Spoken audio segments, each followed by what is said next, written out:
The language year comprehensible input for learners. 我们今天来聊聊中国古生物学这些年的发展。确实是一个挺有意思的话题。是啊，变化非常快，感觉就是几十年间，从相对比较沉寂吧，一下子就成了全球研究的一个热点。对，回头看的话，好像1978年是个挺关键的时间点。之前的环境，特别是文革时期，对研究活动影响很大。没错，那个时期系统性的研究说可以基本停滞了，然后国际交流也完全断了。1978年之后呢，大环境变了，整个科研体系开始慢慢复苏。像我们知道的，中科院的古脊椎动物与古人类研究所就是 IVPP， 还有南京地质古生物研究所 NGIPAS， 这些机构其实历史挺长的。对 ，IVP 好像能追溯到挺早。是，前身是1929年的新生代研究室，所以他们底子在，有了新环境，很快就能恢复发展起来。那这些国家级的研究机构肯定是核心了。不过还有一个现象会有意思，就是那些大规模的基建啊，你说的是铁路、矿山、水坝这些工程？对，好像很多发现都是无意中挖出来的。这个确实是中国古生物学发展里头一个很独特的方面。很多重要的，甚至是突破性的发现，最初就是工程建设或者采矿的时候偶然碰到的。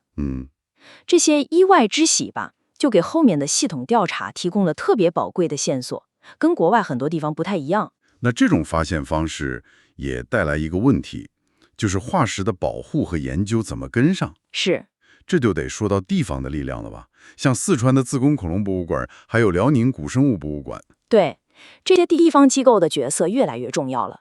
他们不光是做展示，研究能力也发展起来了，依托当地的化石资源嘛。这样就形成一个多层次的网络。国家级的机构搞前沿的，地方的呢就结合本地实际做发掘保护。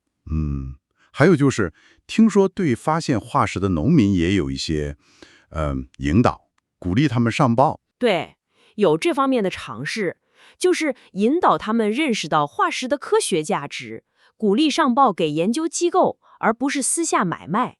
当然呢，这个挑战一直都在，黑市的问题还是有，但建立这种意识和机制，总归是减少了流失。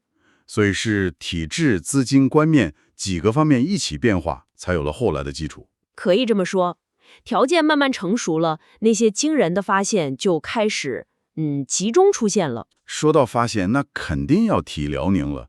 带羽毛的恐龙，这个太轰动了。比如1996年的那个中华龙鸟。中华龙鸟这个发现的意义，确实是怎么强调都不过分。它是第一块被确认身上覆盖着原始羽毛的，注意是飞鸟恐龙，直接改变了认识。对，你想想，这对当时关于鸟类起源的争论，那简直是扔下了一颗重磅炸弹，就是强有力的支持了鸟类是从兽脚类恐龙演化来的这个假说。撼动了当时的一些主流观点。是的，这个发现就像打开了一个闸门，后面辽西那个地方就是热河生物群，一下子涌现出特别多保存极其精美的化石。孔子鸟、小盗龙都是那个时候出来的。对，还有很多，那里的化石保存条件太特殊了。为什么呢？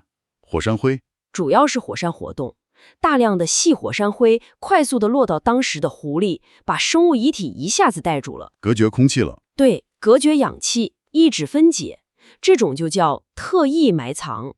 所以像羽毛啊、皮肤印痕呐，甚至内脏这些，平时根本不可能保存下来的软组织都留下来了。哇，这就给研究羽毛怎么演化的、飞行怎么起源的提供了前所未有的细节，等于看到了一个完整的古生态系统。所以热河生物群对研究早期鸟类和恐龙来说，简直是圣地。没错。那除了中生代，更早的生育演化，中国也有重大发现吗？云南的澄江化石群那也非常厉害，它是寒武纪生命大爆发的一个缩影，大概是5亿2千万年前，生命突然就变得很多样了。对，一下子变得非常多样化，非常壮观。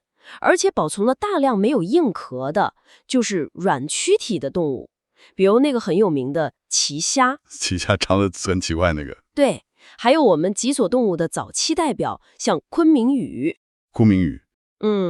陈江就告诉我们，现在动物的很多基本结构，很多门类的基础形态，在那个时候其实都已经有了。那后来好像湖北又发现了清江生物群，跟澄江比呢？清江生物群，对，是近千年发现的，时代比澄江稍微晚一点点，大概5亿1800万年。保存怎么样？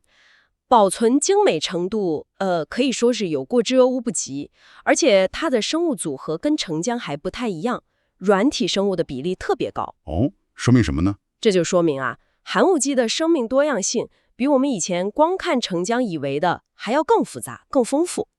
不同环境下的生物群落差别可能挺大的。除了这种展示整个生态面貌的化石群，还有一些过渡化石也特别重要，就是能填补演化链条空白的。对，过渡化石，比如那个乌龟，贵州发现的半甲齿龟。对，半甲齿龟。这个例子非常好。你看，这种古老的龟，它只有肚子下面有甲，就是腹甲。背上的壳呢，还没有完全形成骨板，肋骨是加宽的。这就很清楚地展示了乌龟那个标志性的壳是怎么一步步演化出来的，一个中间状态，等于抓住了演化的一个瞬间，就是这个意思，提供了直接证据。还有那个辽宁的跟哺乳动物中耳有关的辽间齿兽，对，辽间齿兽，这个化石保存的也非常好，它清楚地显示中耳那几小勺骨头还跟下颌骨连着呢，还保留着连接。对，一个典型的过渡状态。这就让我们能看见哺乳动物那个独特的听觉结构是怎么从爬行动物下巴颏内的关节部件演化过来的。所以这些过渡化石价值特别大。是的，它们给宏大的演化故事提供了具体的、看得见、摸得着的证据。人类演化这边呢，安徽华龙洞那个发现也挺受关注的。华龙洞的古人类化石年代大概是30万年前，它确实有一些特征。怎么说呢？像是介于直立人和早期现代智人之间，镶嵌特征。对，镶嵌特征，这对于理解咱们东亚地区人类演化的连续性，还有和世界其他地方古人类的关系，都提供了很重要的区域证据。那这么多重大发现出来，全世界都盯着，肯定也带来一些现实的问题，比如化石的买卖、盗挖。这个确实是个长期存在的比较复杂的问题。虽然法律规定了重要的化石是国家所有，禁止非法买卖出口，但经济利益在那摆着，盗挖走私很难完全禁绝，而且很多标本一流入市场，它最关键的信息，比如从哪儿挖的、哪个地层的，就丢了。这对研究来说损失太大了。是啊，科学价值大打折扣。甚至还有更恶劣的，造假，那个始祖鸟笼事件，是吧？1999年的始祖鸟笼事件，这个在国际上影响挺大的。当时说是鸟类和恐龙之间的缺失环节，结果后来被仔细研究，包括咱们中国的学者也参与了，发现根本就是拿好几种不同动物的骨头拼起来的。一个赝品。对，一个赝品。这个事呢，一方面是暴露了化石商业化带来的风险，但另一方面也让学术界，包括那些顶级期刊，更加重视对重要标本来历、收藏机构和真实性的审查，审核更严了。在应对这些挑战的同时，能看到国家和一些社会力量对古生物研究的投入确实是在增加。对，像 IVPP 那些机构的设备、CT 扫描啊、同步辐射光源啊，评说都很先进了。科研条件改善非常明显，这也关系到国际合作模式的变化。怎么说？就是早期的一些合作，可能确实有点像所谓的降落伞科学。降落伞科学就是外国学者带着项目和想法来，主导研究设计、数据分析和文章发表，中方可能更多是参与野外工作，提供标本。明白了。那现在呢？现在情况已经完全不一样了，根本性的改变了。是因为中国学者话语权更强了吗？有好几个原因。首先是政策层面，就强调中方机构和学者在合作中的主导作用。但更重要的是，中国自己培养的古生物人才队伍一下子壮大起来了。你想，世纪初的时候，每年毕业的古生物学博士可能也就几十个，现在呢，每年有好几百人。哇，这个增长很快。对，人才厚度上来了，研究能力自然就提升了，在国际合作里的地位就不一样了。所以现在看到的很多顶级研究成果都是中国团队主导的。就是这样，中国学者现在不光是参与者、合作者，越来越多的是项目的领导者，是研究成果的主要贡献者。同时，在国际学术组织里，在重要的期刊编委队伍里，中国学者的面孔也越来越多了。这都反映了整体实力和影响力的提升。这些科学上的成就，肯定也给中国带来了国际声望吧，算是一种软实力。这是自然的。每次有重大化石发现，国际媒体都会报道，相关的博物馆展览也吸引很多人。这就在无形中塑造了一个形象：中国既是远古生命的摇篮，也是现代科研的前沿阵地。而且对国内化石资源和遗址的管理越来越严格，这在国际合作里是不是也意味着有更多主动权？对，外国团队想来中国做研究考察，一般都得和中方机构合作，遵守中国的规定。这也牵扯到化石标本的所有权问题吧，还有流失海外的那些。是的，标本的所有权还有追索流失文物，现在越来越受重视。国家加强了对珍稀化石出口的管制，并且通过外交、法律途径，也在积极追索历史上流失到国外的重要标本。像有些早年流出去的恐龙蛋，还有带胚胎的窃蛋龙化石什么的，已经成功追回来了，体现了一种科学主权意识。可以这么理解。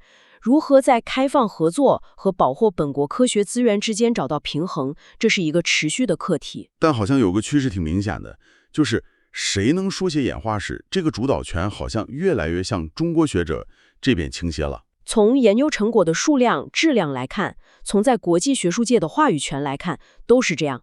包括给新物种起名字，现在也越来越多用中文拼音或者有中国文化含义的名字了。这个有意思。这也反映了自信心和影响力的变化。那展望未来呢？中国古生物学还有哪些地方特别值得期待？潜力在哪儿？从地理上说，潜力还非常大，像新疆、西藏、青海，还有南方一些地方的红橙喷地，还有大片的区域没有被系统的勘探过。比如前些年在新疆哈密发现的大量翼龙蛋和骨骼化石，就说明这些地方可能还藏着未知的宝库。技术肯定也是一个关键的驱动力。CT 扫描这些已经很普遍了。对，无损成像技术让我们能看到化石里面大脑啊、内耳啊这些精细结构。未来呢，人工智能的应用可能会带来更大的变化。人工智能怎么用？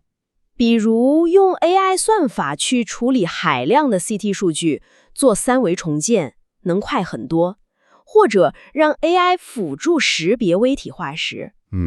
甚至有些研究在尝试用机器学习去分析地质数据，来预测哪个区域可能存在化石。这听起来研究范式都要变了，从找化石变成预测化石。有这个趋势。如果能把地质、古地理、古气候、生物多样性这些大数据整合起来，建一个综合数据库去分析，也许就能在更大的尺度上发现规律，然后指导我们去哪儿找。这需要很强的跨学科合作和计算能力了。是的，所以未来的突破可能不光是发现更多惊人的化石，还在于研究方法上的创新，还有对生命演化规律更深层次的理解。确实。无论是地理上的拓展、技术的革新，还是理论的深化，未来都还很有看头。对，中国古生物学的故事还远远没有讲完。探索生命的历史，总能给我们带来新的视角。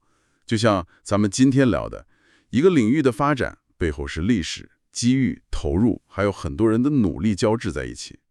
而随着新技术的加入，未来我们对地球生命史的理解可能会进入一个全新的阶段。这对我们每个人来说，都是一个值得持续关注和思考的问题。的确，未来的探索会走向何方，本身就充满了悬念和期待。感谢大家的聆听，我们下期再会。The Language Year